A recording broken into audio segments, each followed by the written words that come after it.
So today I have the real pleasure of meeting with Azim Jamal. Hello, Azim. Lovely to Hi, see Azeem. you. Hi, Thank hi. you. Hi, Yeah. nice to see you as well. You are in Vancouver. You live there, right? Yes, Vancouver is the home, although I travel a lot. In 2019, I traveled to 209 days out of country, Wow. and then in COVID, I stopped completely. But I began again. I was just came back after 40 days of travel. I was in Colombia, I was in Chicago, Washington, Puerto Vallarta, Puerto Rico, and then came back. Great life. So Azim, for those who don't know who you are, can you please tell me a little bit about yourself? So I call myself, or my brand is Corporate Sufi. So it's an uncommon marriage. Corporate is business, Sufi is very spiritual. But this is who I am as a person. In my background, I had three professional accounting degrees. I was an ACCA from England, a CPA, a chartered financial planner. And 25 years ago, I changed my career from accounting for business, which is accounting for profit, to accounting for life, which is accounting for impact. And I changed my career from being an accountant to be what I do now. So I bring the corporate life in my past life into my current. And I'm also a Sufi because I meditate from 4 to 5 a.m. for the last 50 years. So this has been who I am. So I combine those two and bring to life the corporate Sufi because I believe, people divorce the spiritual life and material life, but they're not divorced. They're very much married. What Mm-hmm. you do in your material life, if you are a good parent and inspire your kids by giving them roots and wings. Root is the principles and values and ethics you teach them, and the wings, the self-esteem by which they believe in themselves. Your parenthood becomes an act of spirituality. If you're working in a business with ethics, with values, with principles, doing well in your business, creating success, with your success, you're supporting your family, using your success to make impact on other people's lives, and using your success to, create a, significant success in other people. So your work becomes an act of spirituality. If you're a student working in school and college to study, to become educated, to become wise and insightful and use your knowledge and your wisdom to make a world a better place, your studying becomes an act of spirituality. So spirituality and materiality is not divorced. So I really love what you do as a holistic person, as a holistic well-being, holistic health, when you bring about physical and mental and spiritual and emotional and economical and occupational and social combined. That's powerful because we are holistic beings and everything connects to everything else. It's very much intertwined, right? Intertwined. Yes. So this is who Azim is. Azim brings the corporate to the spiritual as one. How did you embark on this journey, Azim? So I was a very bad kid in the sense of I didn't do well in school. I failed all my exams. I was convinced I couldn't study. Even at some point, I thought I might be a cab driver or Uber. There was no Uber at that time, but I was finding physics and chemistry and biology is like rocket science. It was not Wow. me. But I was good in sports. I played for my country in cricket. I played for East Africa in cricket. I was good in soccer. I was good as a leader, as a volunteer. But studies was not my cup of tea. And then I went to Kenya, and I went to stay in a hostel. Even then, I didn't do too well, but luckily, I was able to go to England to do accounting because of my sporting background, because of my leadership background, because of my voluntary work, not because of my academics. And I loved accounting. I got the best result in the history of the college in ACCA. I came to Canada, did my CPA, Chartered Financial Planning, no problem. But then 25 years ago, I went to do some work for refugees as an accountant to do budgeting and I cried like a baby. My soul was shaken when I saw. And at that time, I realized, if I wanted to help them in accounting, I would send some money here and there, but it would be like a drop in the ocean. But I had a gift to inspire.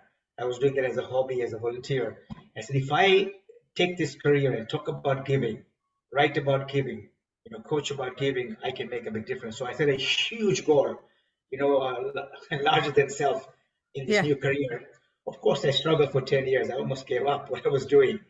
But luckily, I continued, and then I got a breakthrough. My fifth book or sixth book, Power of Giving, with Harry Potter on Amazon for a little while. Penguin picked it up, went into 10 languages. We won a gold award called Nautilus Gold Award, and we never looked back. So it was a tough journey, but and I love what I do. My vocation is my vacation. I went to transform the lives of others. In the process, my life got transformed. And as I aspire, the universe conspires to help me.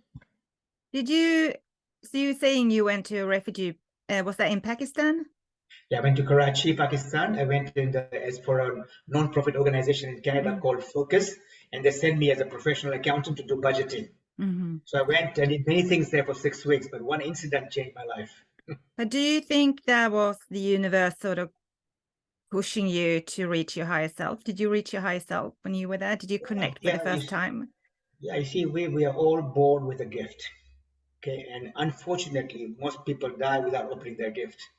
I call it a birthday gift, not the birthday gift your spouse gives you or your mother gives you, but what you're born with. But we never Mm-hmm. open it. And but we're given that gift to make an impact. So when I went to volunteer my time selflessly, unconditionally, I saw something that shook my soul and made me wake up and say, yes, I was a lousy scientist. I was a good accountant, but what I do now is my gift, right? So I stumbled into my gift, and many people stumble into gifts but don't even realize it, and then they go about their life as nothing has happened. But for me, the experience was so soul stirring, and I share this in my TEDx talk called "Live to Give." It's an 18-minute talk where I talk about how I had the experience, what really happened, how I went on to change my career, Yeah. how, yeah.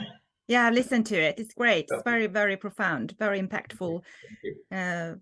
But that is interesting. So just by being, visiting the refugee place actually made like a transformation within you, and then you never looked back, right? So you entered into a new path. And corporate Sufi. So you talk about like business and balance and beyond, and you want to inspire leaders because through your talks. Um, we live in a very chaotic world right now. What do you think leaders need the most? I think, one of my message about my new book, which is called Spark, Journey from Success to Significance, is that if you want to ignite your spark, the spark does not depend on what's outside you. It depends what's inside you. You see, when I say spark, it's a twinkle in your eye. Your brows are unwrinkled. You have a smile on your face. Your heart is open. There's an echo in your voice. There's a spring in your step. You're glowing and flowing and oozing with energy. And that spark is internal, so it doesn't depend on COVID or the war or the inflation, or the circumstances. It depends on what's inside you. And if you believe that, then nothing diminishes your spark, because your spark is always ignited because you carry it within.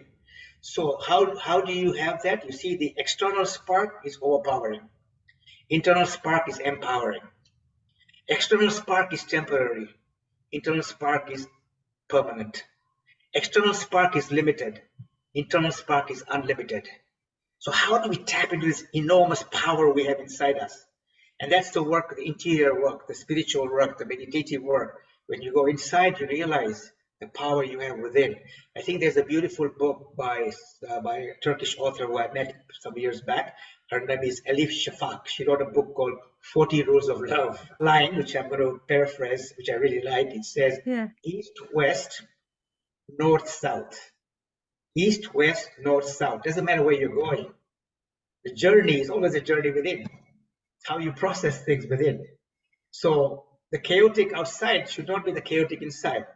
How do you become that spark that has an impact on the chaos around you? Not only for you, but for others around you. Anybody coming across your path is ignited by spark because you carry the spark with you. Of course, not easy, but what's the other choice is to succumb to chaos, succumb to circumstances. And then there are three circles. The big circle is the circle of concern. The middle circle is the circle of influence. And the small circle is the circle of focus. So if you focus on the circle of concern about COVID or the war or the inflation, you're disempowered because you can't change it. If you focus on the middle circle, you got some influence. When COVID came, we couldn't stop COVID, but we could have a vaccine. We could wear a mask. We could clean our hands. So we could do things that would influence the COVID, but we couldn't stop it. And what's the focus? That's the most powerful. Focus is your major purpose in life. Why are you here? Once you figure out that, and then if you align that small circle with circle of influence, you're empowered. But if you align your small focus, the focus to concern, you're disempowered. So chaos affects you when you get away from the zone of influence and you get away from forgetting what your focus is. Now, unfortunately, many people don't have a focus. They don't know what their purpose is. So that becomes a problem because they cannot align to something bigger, something where they would, and in my case, I jumped off the cliff backwards when I changed my career. There was no turning back. It's like burning your ship, right? And going for war. There's no return. Either I die or I win. And when you have that kind of approach, then you know this is it, right? Do you think the lack of purpose as well can lead to depression? Good question. Good question. I was just talking to somebody who is struggling through that process, and I was telling him, that he's almost come to a realization that there's no solution. And I said, part of your belief becomes a self-fulfilling prophecy. If you say there is a solution, it's not easy, it's going to be very hard, because you see, hope is the most powerful motivator. When I say hope, I don't mean passive hope. Hope has three components.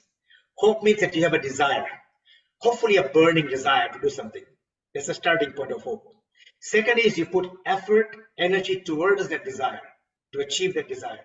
And third, you have the faith that if I have a desire, and if I put effort, I'll have a result.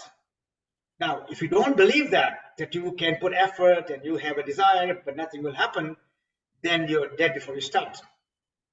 The fact that you have a desire is a sign. You have a desire because you can achieve it. Otherwise, desire would never be born. So creating that burning desire, that fire in your belly, that oomph. So I was telling him, look, that you have to start there. Because without hope, you will live all your life believing what you're believing, and it will become a self-fulfilling prophecy. But, having a fire in your belly, I love that. But it also has to do with that we all need to be seen and heard, right? And in a workplace today, it tends to be a lot of competition, a lot of egos. What's your advice? How do you tackle that in your motivational? Great question. I think what you're saying is if you're at a workplace and the environment is egotistical, environment is bullying, people are not fair, all that, again, you go back to say it's a concern that you have that people are behaving this way. You cannot change these people, so it's a concern. Now, if you focus on the concern, you become disempowered. What's your influence? Your influence is, I'm not going to be like that. Your influence is, I'm going to continue who I am. And my focus is that I want to live my purpose, not their purpose. And yes, they will affect me because I'm a human. I'm not God. I'm not perfect. But the more I focus on my goal and the more I focus on who I am, which I can influence, sooner or later, I'm going to make impact because people will see me as happy. No matter how much we bully you, you're still not reacting. It's like talking to a wall. If you keep talking to the wall, you get tired because the wall doesn't react. So if you become inward and say, look, it's not my concern how people behave. Yes, they can impact me here and there, but I will not allow them to impact me because it ruins my life. The only time you're allowed to be depressed or sad is if you do something wrong. Then you're responsible. If you cheat, if you lie, if you bully, then be disappointed because you're not being a good person. If you're being a good person and taking other people's challenges and behavior into you, is now you're giving up your power to others. Yeah. It's all about taking your power back, embarking on that healing journey so you can become peaceful and focus on yourself, right? Focus on who you can change. Focus on how you can become better. And this can be a motivator for you. How do I inspire others to transform? But I can only transform others when I'm transformed myself.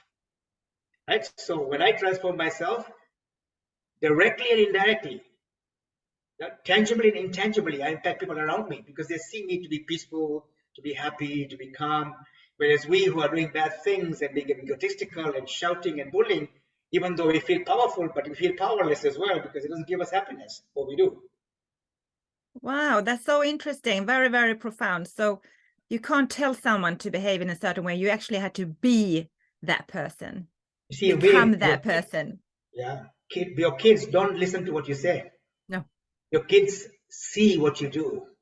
You don't learn from what people say, you learn from what you see.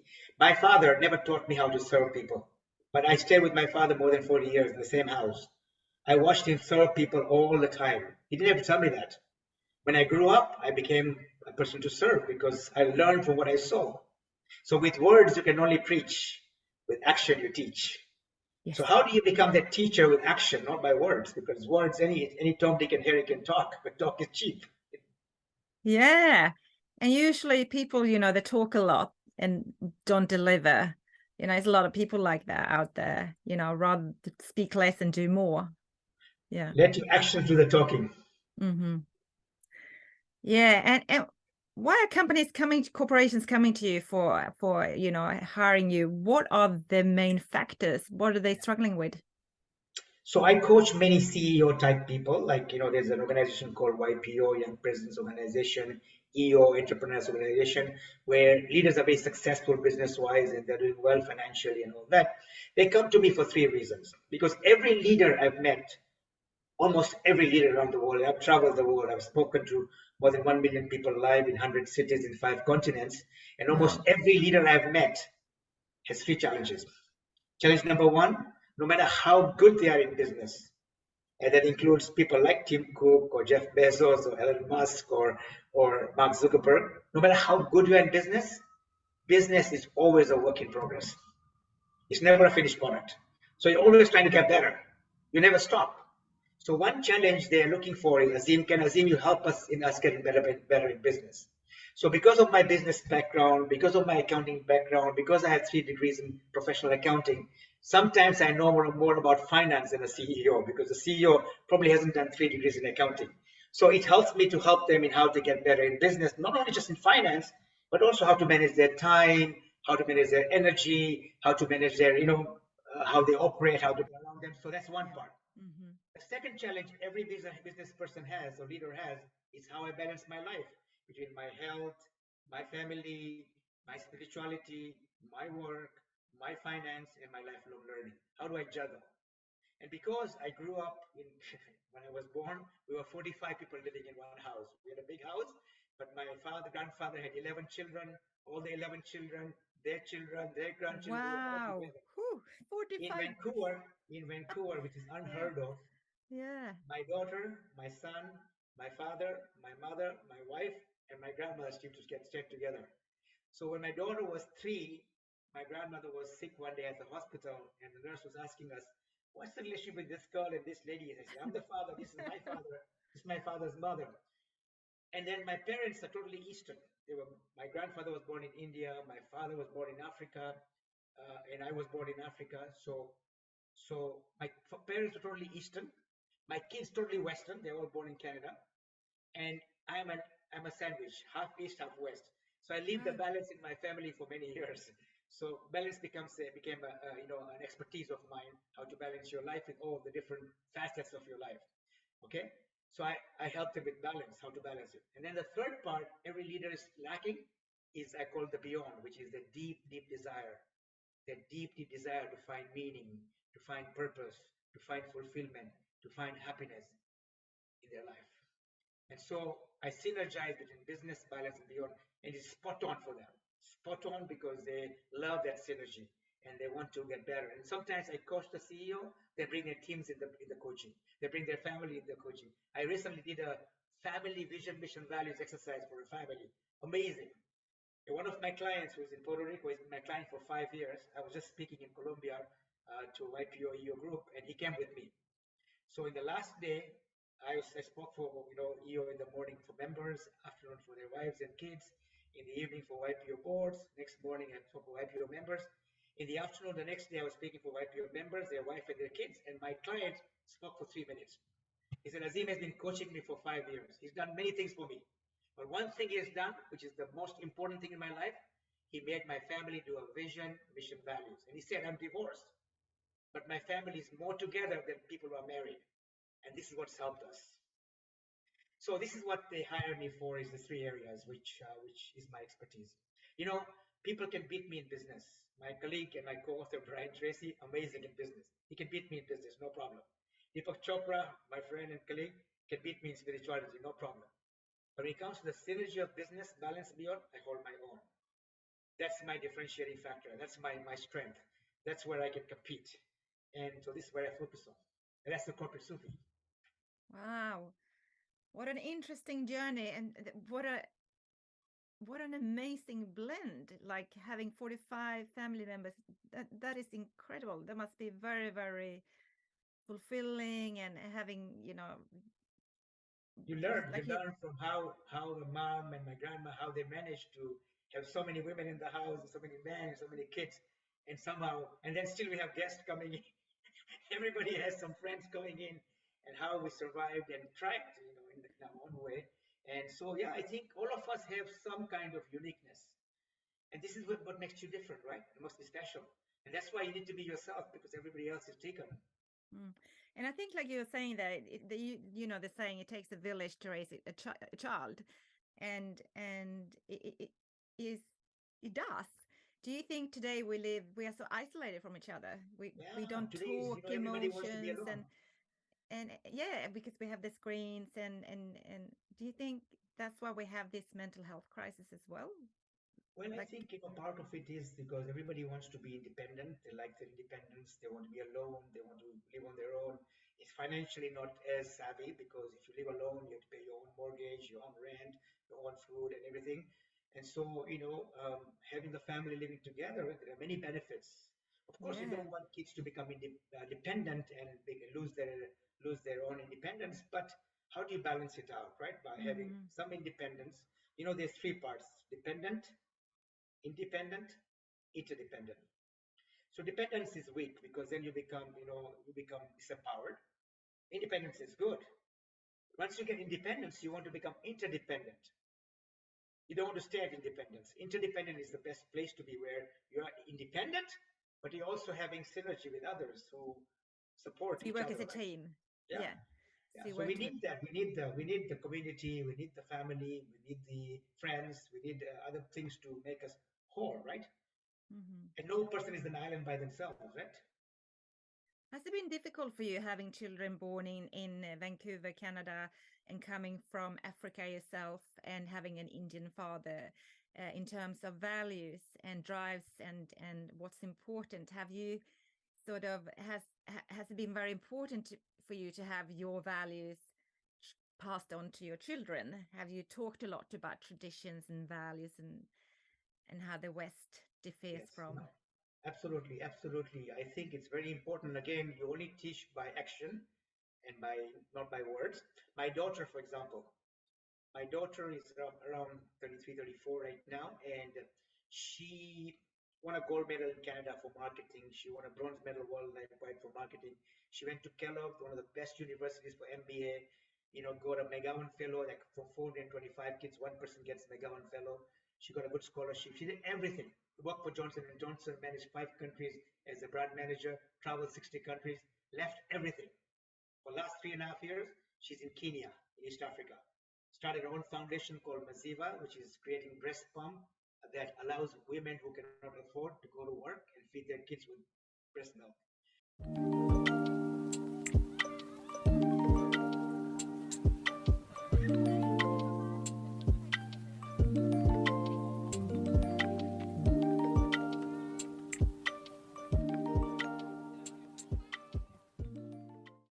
Now, Azim, do you have any fear when you talk in front of people? Did you have any fear of public speaking? I mean, did you have a glossophobia or?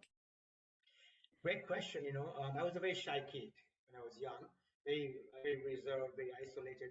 When I went to England to do my ACCA, one day I was going to do some prayers, and they were asking somebody to teach two young kids, 8 years old, 10 years old, about faith. And so nobody picked up, so I put up my hand and I started teaching those two kids. That was my first exposure to teaching.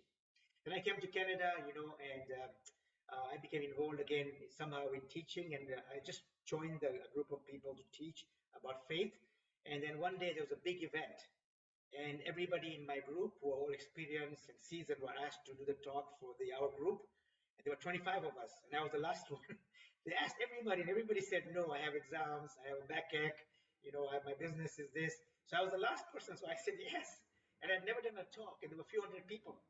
Wow. And I was the last speaker, and I just moved from England, and I had my beard, and I was unkempt, and nobody knew who I was.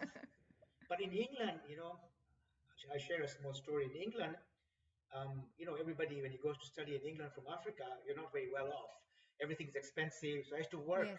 work in the chicken factory, work in the laundry to make money to pay for things. So one day there was a guy in our community who had been robbed 4 times in his shop. Oh, He said, if anybody stays at my shop, we have a small little thing, no yes. rent, but you got to look after my shop.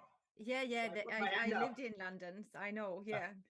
So I went to stay there. Now, of course, he's been robbed 4 times. I don't want to be there when the robbers come in. So I used to go to sleep at 7 p.m. when it's quite, and I used to wake up at midnight. Hmm. And I studied from midnight to 4 a.m. 4 hours, I studied my accounting. And from 4 to 5, I would meditate for an hour. And then after my meditation, I would somehow read scriptures, read this, and make notes. I don't know why I was doing it. So I had notebooks. I would write notes. I would write notes about Rumi, about Khalil Gibran, about this. I was just interested. I don't know. And I was doing accounting. So I had all these notebooks. I didn't know what value it had. I just kept making notes, right? So on that day when I spoke and I put my hand up, everything that I wrote about in England came about from somewhere. And I got a standing ovation. And I never looked back. That standing ovation made people call me to come speak here, speak here, speak here. And I never looked back. So it seemed like it was a gift I was born with. I was in South Africa when I spoke with Brian Tracy. We co-authored a book together. We spoke a few times together. He became a good friend and mentor for me. So when I was speaking there, we had about 3,500 people. And I was the opening keynote speaker. Brian Tracy was the last keynote speaker, and there were a few in the between. So when I went there, uh, all the people like Brian and myself, we all were having breakfast. I just disappeared. I Yeah. just went to the stadium. I went to the stage. There was nobody there. And I just stood there and I just kind of meditated. And when I went there, it was amazing. There are 3,500 people, and I can send you the video. And I was interacting with 3,500 people, interacting like Wow. like as if it's a people of 30 people, right? So it was an amazing experience. But yeah, I think it's really about, and I mean, if my wife was there, she would say, Azim, slow down, you're speaking too fast. But Too this is who I excited. am, right? So when you become natural, yes, I do Hmm. speak fast. Passion. Sometimes people don't catch up what I'm saying, but this is who I am. So when you become yourself, I think that's where the power lies, right? Yeah. Now when you're talking, you shine like a fireball. Like you just your eyes like sparkling. I can Thank you. tell Thank you. big time. Thank you Uh, so much. what is the biggest fear you have faced in your life or have? Very good question. Um, I wouldn't call it fear. Of course, when I changed my career, um, I had spoken the first year I think about 180 odd times. I didn't make a penny. The following year, I spoke 185, 187 times. I didn't make a penny, and I was traveling all over the place.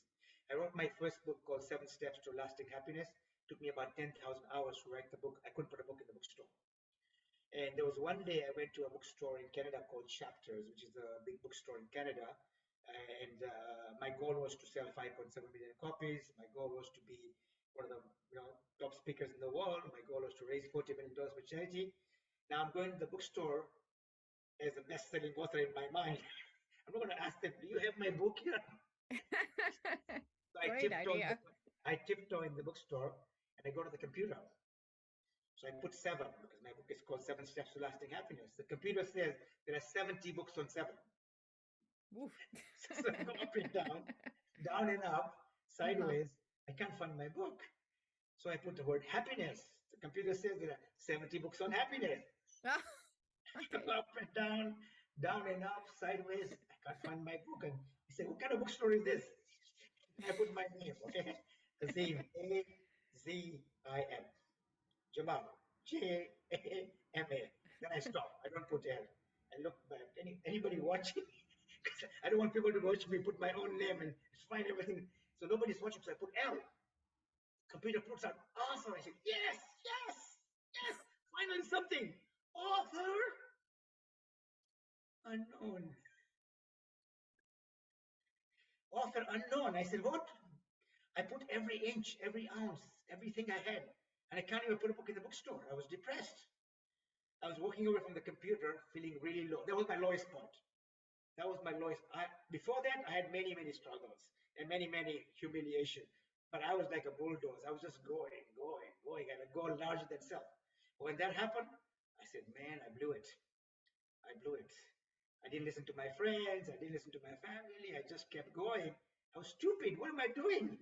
I want to help refugees. I can't even help myself. I'm going to become a refugee. So I'm walking away from the bookstore, and from 10,000 books, there's one book staring at me, like a light, like a beacon.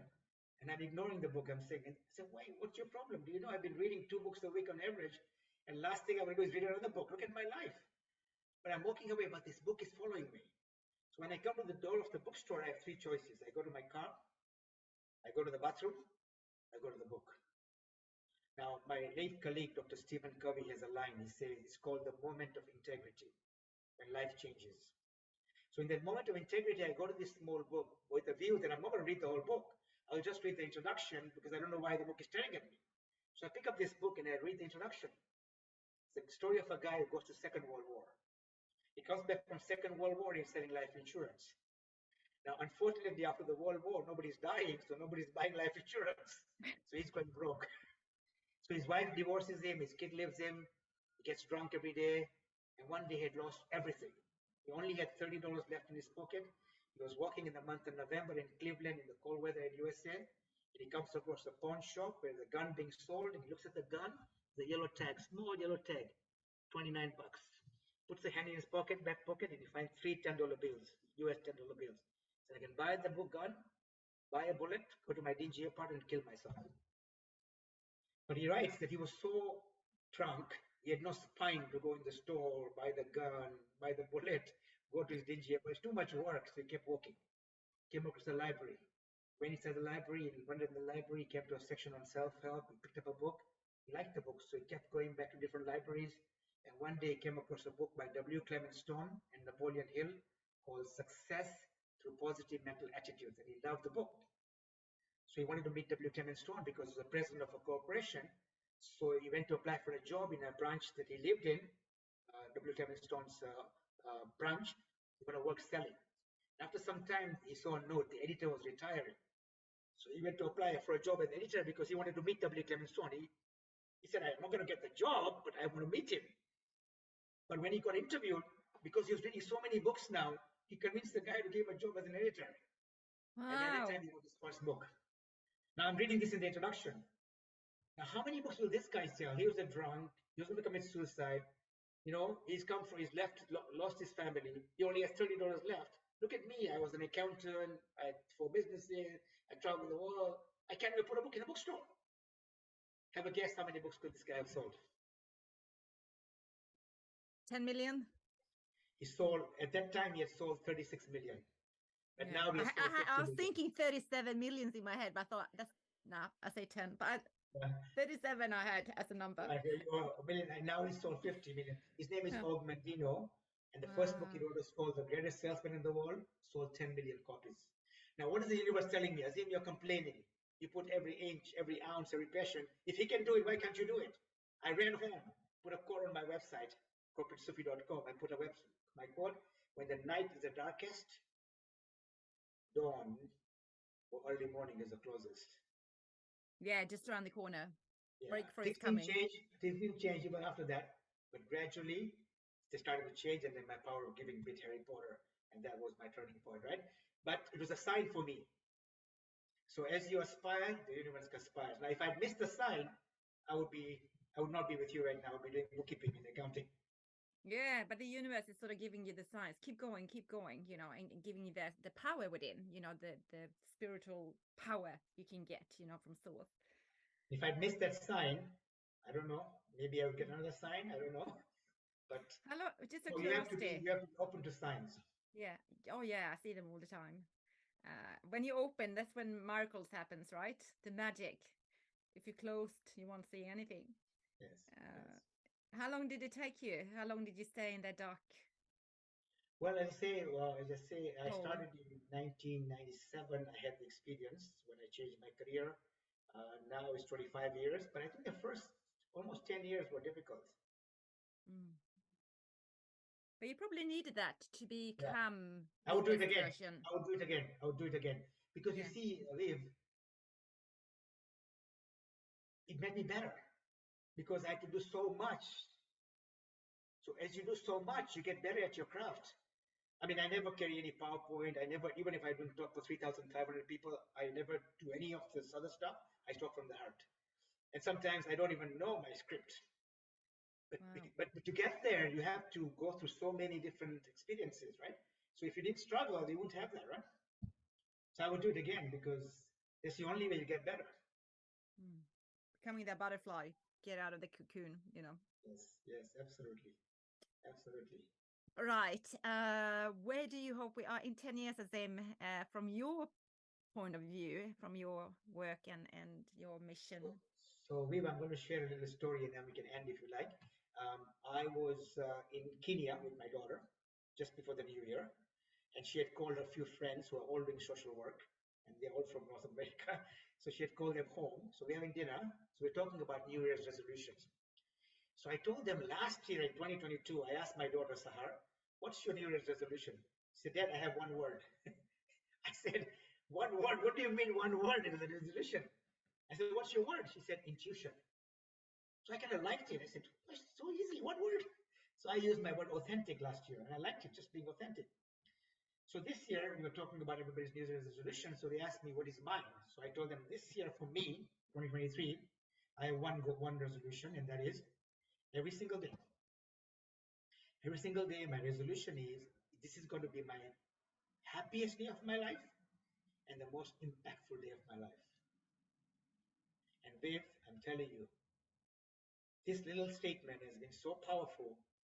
I was in Puerto Rico on 29 January this year, and I just remembered that I met my wife 29 years ago. So I sent her a Wow. note. I said my goal is to be the most happiest and the most impactful. So I sent her a note. Say I met a lady from India 29 years ago, and she changed my life forever. She gave me Oh, two wonderful gifts in Sahar, my daughter, yeah. and my son Tofik, priceless gifts. And then she was a financial wizard in our family. So when I struggled in my life, in my career, she supported me. She was willing to treat my mother as her mother, treat my father as her father, treat my grandma as her grandma, and I went on and on. And then I sent this little note to her, and I sent it to my family chat with her, me, and my two kids. I sent it to my family, a big family. As you know, we have 45 people, Yes. so we have 35 people in our family right now. I sent it to all of them. Wow. She's part of that. I sent it to my mom's family with 35 people, so she's part of that. And I sent it to her family. And so it made me very happy to do that. And I made impact on her life. So this little statement, so in 10 years from now, my 10 years is today. There's no 10 years for me. Today is the day. And if I Yeah. live each day, making it the most happiest, the most impactful, my 10 years, if God willing I'm alive, it'll be fine. What a I don't look at great 10 years. vision. Take it as, you know, take One here day at and a time. now, One day at a present, time. And then presence. to add to it, my Hmm. next line is don't count the moments, but make every moment count. And I hope in our session today we'll make every moment count. Yes, I love talking to you. I don't want it to end. Very We can have a inspirational. part two one day. Yeah, let's do it. Well, when I come over to Vancouver, I'll come and visit. Yeah, please do. Please do. Be Yeah, lovely to meet you. I really love what you're doing. You know, yeah. what your message about how you brought about this brand, the holistic approach of physical, mental, spiritual, emotional, social, occupational, environmental is amazing, right? It's holistic. And how you brought this about with your kids being part of it. I mean, look at your kids. What a good role model to have around them, you know, and using what you fed them with to serve the world is amazing. Oh, thank you. Beautiful, beautiful. And I think your mission also is when you start to love yourself, other people love you as well, right? Yeah, Because if you cannot self-love. love yourself, you don't invite Mm. other people to love you. It doesn't mean to be egotistical, but to believe that you are human, you're not perfect. There is perfection in imperfection. When you accept yourself to be imperfect, it's fine. You try to get better and better every day in every way, but doesn't mean you have to be perfect. Nobody is perfect, right? And you will No. make mistakes on the way, but as long as you're a good human being, you know, and start to love yourself, you also, you know, the best gift you can give people is to be happy. Because when you're happy, everybody wants to be around you. But when you're miserable and you're complaining and all that, people want to run away, right? Because they don't want to be around. So to be happy is your goal and it's your responsibility. And And if you're 100% responsible, you're also 100% responsible because you're responsible. But if you give away your power to somebody else to make you happy, then you'll wait a long time. Yeah, I've done that as well. So I know what I don't want in my life, and I know what I do want in my life. So, in the journey of self-love, if someone asked me 10 years ago, what is self-love, I wouldn't have a clue. Perhaps I would have the right words to say, but I wouldn't understand the content and the meaning of them in the true essence. Whereas now I wake up every day and I say, what do I need to do today to make myself feel good? What do I need as a number one driver in my life? Because I need to look after myself first, and then I can look after others. Beautiful. So, And it's not selfish to look after yourself because it's selfless. Because if you look after your health, your mind, your spirit, do the hour of power meditation, exercise, reading, then you can give a lot to others. So it's not selfish because it's selfless. Because you can only give out what you have, right? If you don't have the happiness, you can't give happiness to others. you know what? I loved what you said about the cow. Cow gave away its milk in order to produce new milk. Brilliant. The tree, a fruit, if a tree has a fruit and nobody takes it, it falls down and rots. Yeah. A river which stops flowing stagnates. As you keep Mhm. on giving, you keep on creating, you keep on innovating, you keep on receiving. So yeah, we all, and give to yourself too. It's giving to everybody, right? To self, to family, to others, to community, to nature, to environment, to everything, right? And the more you keep on giving, the more you keep on creating, right? The more you keep on Absolutely. innovating, the more you keep on finding and receiving and living. Yeah, love them. It's beautiful. And I would love to meet your daughter Sahar as well. So, I will send you her contact, and if you come to Vancouver, please reach out. yeah, And happy to do part 2 one day. love to as well. Thank you so much, Azim, for coming today. And I will let you know once I've done the editing and everything, and then you can Thank you. listen in. Keep up the Yeah. wonderful work. Yeah. You too. Thank you so much.